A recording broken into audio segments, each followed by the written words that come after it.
Queridos hermanos, es siempre una alegría encontrarnos una vez más en este su programa Profundizando en la Fe.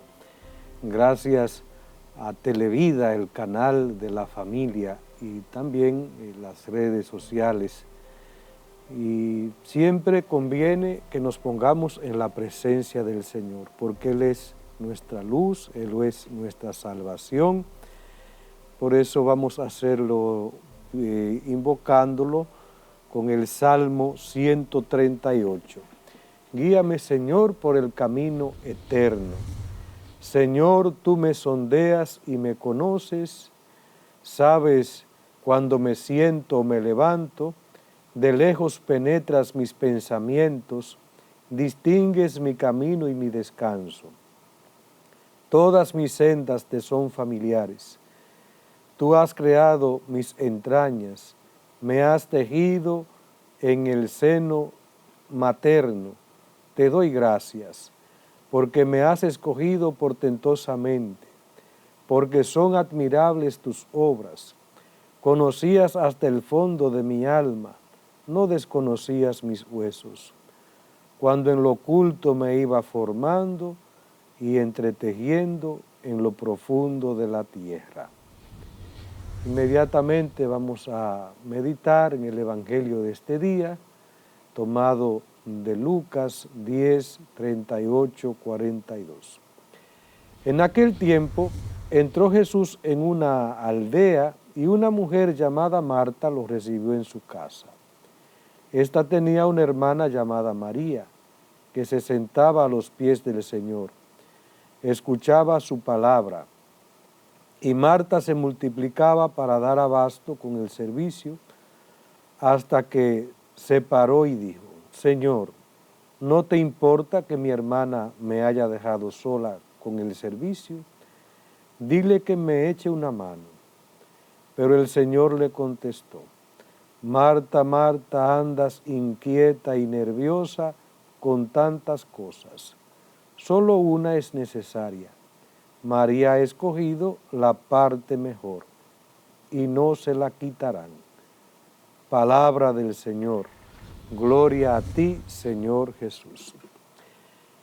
Primeramente, volvamos nuestra mirada al Salmo que hemos escuchado. Señor, tú me sondeas y me conoces. El Espíritu Santo sondea hasta las profundidades de Dios mismo, nos dice el apóstol San Pablo. Nada escapa a la mirada de Dios. Dios se conoce a sí mismo, y si Dios en su infinitud se conoce, porque a su espíritu, el Espíritu todo lo sondea. Entonces, ¿qué no será a sus criaturas? Por eso el salmista, con esta experiencia de Dios, dice: Señor, tú me sondeas y me conoces. Sabes cuando me siento o me levanto. Ya desde antes de formarme, cuando me formaba en el seno materno, ya tú, Señor, ahí me habías elegido, me habías llamado, me conocías hasta el fondo de mi alma. Qué grandeza saberse conocido, amado por Dios, porque en Dios conocer y amar es lo mismo, es la misma cosa. Señor, tú me sondeas y me conoces. No ha llegado la palabra a mi pensamiento, a mi lengua, y ya, Señor, tú te las sabes todas, te las sabes todas. De ahí que este salmo es el fruto de una confianza grande en el Señor. Una confianza en el Señor que me conoce, que me sondea, que me ama. Una confianza. Señor, gracias porque tú eres mi Padre, tú eres mi Dios, eres mi roca salvadora, eres mi Señor. En el Evangelio vemos la virtud de la acogida. Marta y María, cada una a su forma, acogen a Jesús. Y esta era una familia en la que Jesús tenía una gran confianza. y ellos también tenían una gran confianza con Jesús. Y es expresada de muchas maneras en estas dos mujeres, este don de la confianza y el don de la acogida. Primeramente María, porque se postra, se va a los pies de Jesús, pero se va a sus pies porque confía en Él, porque Jesús también denotaba en su rostro, en su actuar,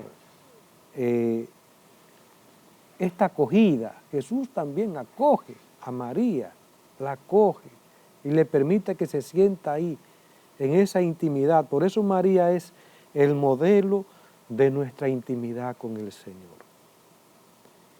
Modelo de nuestra intimidad con el Señor. El Señor también le gusta que vayamos a sus pies y que le tratemos como a un hermano, no solamente como a mi Señor, es mi Señor, pero también es mi hermano. En Él coinciden las dos cosas. Es Él infinitamente grande y al mismo tiempo es el pequeño, el cercano, el que no pone una barrera, una traba entre mí y Él, sino que todo lo contrario busca generar en mí esa confianza. Señor, si tú me conoces, porque tú eres mi Dios, tú eres el Verbo, tú eres la palabra, por quien han sido creadas todas las cosas, no solamente yo, todas tus criaturas. Entonces, Señor, yo me pongo en tus manos. Y esto entonces da esa serenidad que tuvo María, esa confianza, esa fe, que luego se puso a prueba cuando murió el hermano, cuando murió Lázaro. Estas dos mujeres que se confiaron en el Señor, que le había dicho, sobre todo a Marta, que sale corriendo, ¿verdad?, a encontrarse con Jesús, y le dice, Señor, si tú hubieras estado aquí no habría muerto mi hermano, porque ellas conocían el poder que tenía el Señor, el poder que tiene su palabra. Y el Señor les dice, Marta, recuerda, no te he dicho que si crees verás la gloria de Dios. Pues ya el Señor había ido generando esta confianza en estas hermanas, en esta familia, que luego termina en el milagro del hermano. ¿Y qué milagro? El milagro de la vuelta a la vida, de la resurrección, Lo mismo Marta, también Marta es una mujer de fe, es una mujer de confianza, es una mujer que acoge. De otra manera, si María lo acoge en la contemplación, en la intimidad, en el trato afable, en ese poner atención, en el diálogo, es una forma de acoger. María le acoge entonces, ¿verdad?, con la comida, arreglando todo, y por eso está inquieta y nerviosa. Pero también esa confianza de Marta se nota justamente en lo que le dice. Señor, dile que me eche una mano. Se ve aquí que Jesús, aunque era una visita, pero no llegaba allí, podríamos decir, como los grandes a buscar ser servidos, sino que llegaba como uno más, como un miembro de la familia. Así llegaba Jesús en esta familia, como uno más. Y por eso Marta tiene la confianza, porque de verdad que hay que tener confianza para uno decirle a alguien que llega a tu casa, mira, dile a mi hermana que me eche una mano. Es que sentían a Jesús un hermano, un amigo, un miembro de esta familia, un miembro de esta familia. Y con toda libertad, Marta es una mujer libre. Y Jesús, pues también le aconseja con toda verdad, Marta, Marta, andas inquieta y nerviosa, serénate un poco. Es verdad que es bueno también acoger desde la preparación de los alimentos, de procurar que todo esté en orden, que se guarde la compostura, todo eso, Marta. Pero tranquila, estás inquieta, estás nerviosa, serénate. Y mira ahí a María ha escogido la parte mejor, porque es verdad y atender al hermano y acogerlo es algo bueno, pero mucho más es el estar ahí, el prestar atención, el darle el valor a cada uno, ese valor grande, inmenso, en este caso Jesús, como nuestro Dios y nuestro Señor. Queridos hermanos, vamos a hacer ahora una pausa y dentro de un momento pues continuamos con nuestro programa.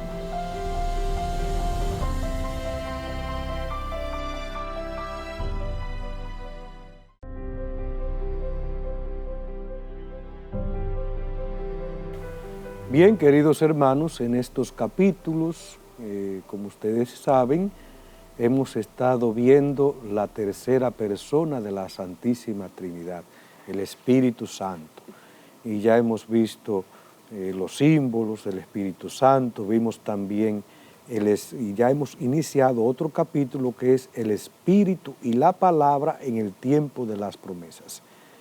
Y en el capítulo pasado lo vimos en la creación, cómo Dios crea por su palabra, crea por su espíritu. Y dice San Ireneo que cuando el hombre es creado, Dios lo crea como con sus manos. Es una personificación que hace San Ireneo de lo que es Dios. Y por eso es como si dijera la palabra es la mano derecha y el espíritu la mano izquierda de Dios. Y para decir que en la creación del hombre, Dios pone todo lo suyo, porque le crea a su imagen y semejanza. Y esta imagen no solamente toca el alma, toca el mismo cuerpo, creados a imagen y semejanza de Dios. Hoy vamos a ver el espíritu de la promesa. Desfigurado por el pecado y por la muerte, el hombre continúa siendo a imagen de Dios, a imagen del Hijo, pero privado de la gloria de Dios, privado de la semejanza. La promesa hecha a Abraham inaugura la economía de la salvación, al final de la cual el Hijo mismo asumirá la imagen y la restaurará en la semejanza con el Padre, volviéndole a dar la gloria, el Espíritu que da la vida. El hombre por su pecado, por el pecado, perdió la semejanza con Dios, perdió la gloria de Dios, conservó la imagen, pero la semejanza la perdió. Pero el Señor no nos abandona a nuestra propia suerte, sino que entonces elige una persona, elige un hombre con el objetivo de formar de él un pueblo. Este hombre es Abraham, nuestro padre en la fe, a quien le prometió una descendencia. ¿Y cuál era esa descendencia? Jesucristo es la gran descendencia de Abraham. Jesucristo es el Hijo de la promesa. Jesucristo es el que ha venido para devolverme con la efusión del Espíritu que ya ha sido prometido también en la antigua alianza, la semejanza con Dios. El Espíritu Creador me constituye, me hace una nueva criatura, porque ese Espíritu Creador, ese Espíritu de vida, por tanto, esa semejanza que había perdido con Dios por el pecado, ahora me es devuelta y soy entonces constituido por el agua y el Espíritu, Hijo de Dios. Hijo de Dios. Y la prueba de ello, dice San Pablo, la prueba de que el Espíritu de Dios ha llegado a nuestros corazones es que podemos gritar con confianza, Abba Padre. Dirigirme con esta confianza a Dios es un don de Dios, es un don del Espíritu. Satanás mete miedo, Satanás engendra recelos, Satanás engendra división, el espíritu del mal me esclaviza. El Espíritu Santo, el Espíritu prometido en la antigua alianza, crea en mí esa confianza, esa seguridad de que soy hijo, y que si soy hijo también soy heredero de mi Padre. Y dicho sea de paso, hoy vivimos en una sociedad angustiada, llena de temores, tantas angustias, tantos miedos, tantas inseguridades, tanta desconfianza unos de otros, se ha perdido la esperanza. Por eso conviene que volvamos a la misericordia. La misericordia es un signo de los tiempos. Por eso una gran santa de estos tiempos es Santa Faustina Kowalska. Ella es la santa de la misericordia. Y ella quiere llevarnos a esta confianza de hijos, que es un don del Espíritu, que eres hijo. Y esto es lo que el Señor quiere, simplemente que le abramos nuestro corazón y que vivamos como tales, que vivamos como hijos, confiados en Él, pase lo que pase. Dios es mi Padre, Padre Todopoderoso. Por tanto, en las situaciones difíciles como en las alegres, gracias Señor, porque tú eres mi Padre, tú eres mi Padre.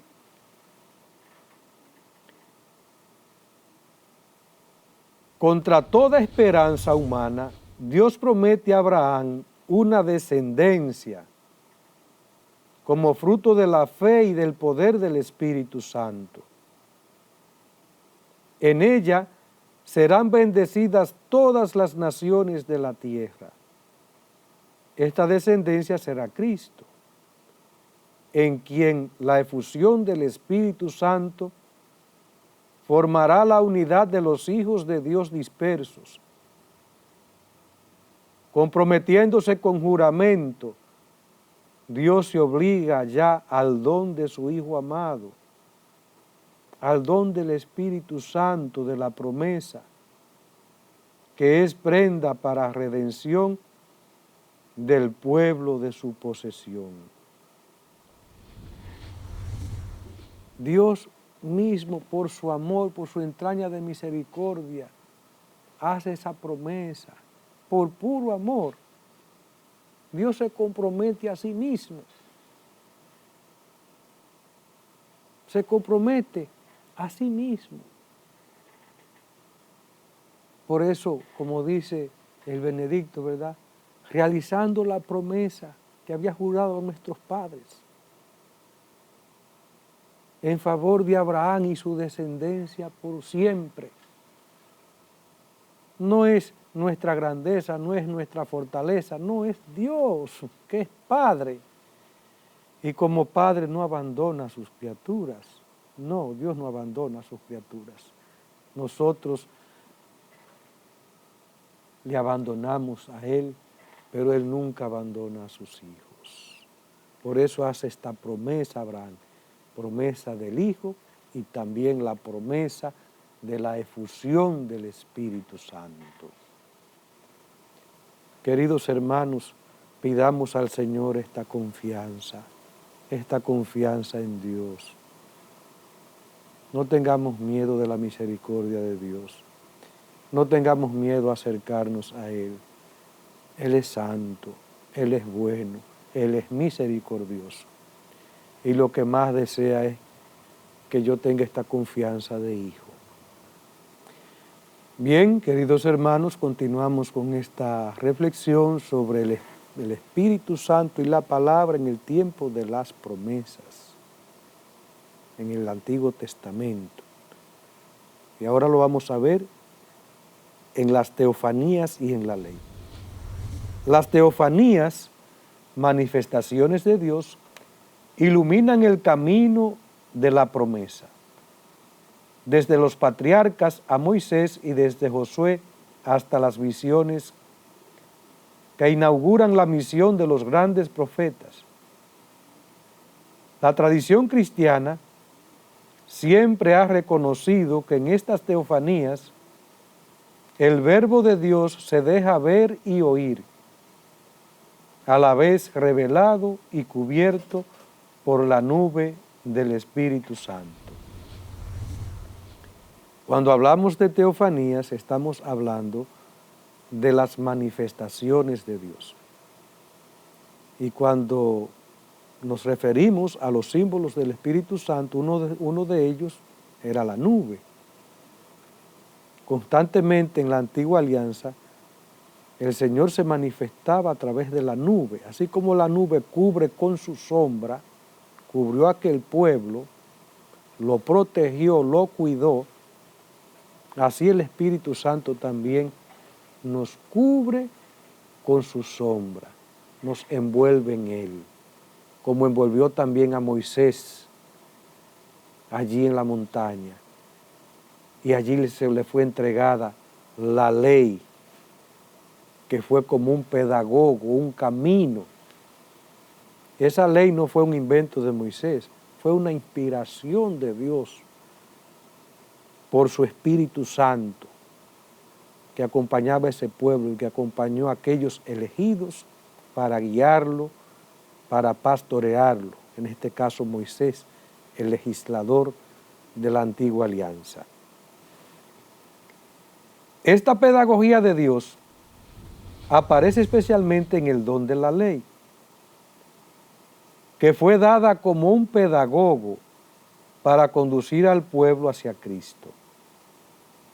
Pero su impotencia para salvar al hombre privado de la semejanza divina y el conocimiento creciente que ella da del pecado, suscitan el deseo del Espíritu Santo. Los gemidos de los salmos lo atestiguan. La ley viene del Espíritu, pero es un pedagogo. Un pedagogo es alguien que muestra el camino, que enseña, que tiene una pedagogía. Era un pedagogo, pero la ley no podía salvar. No, si nos salváramos por la ley, Pablo después lo repite constantemente, sobre todo a los Gálatas, entonces no hubiese sido necesaria la encarnación de Jesucristo, su muerte en la cruz. No nos salvamos por el cumplimiento de la ley, aunque es importante y viene del único Dios también. Es una etapa dentro de la revelación de Dios que es progresiva. Solo en Jesucristo se nos da esta revelación en plenitud.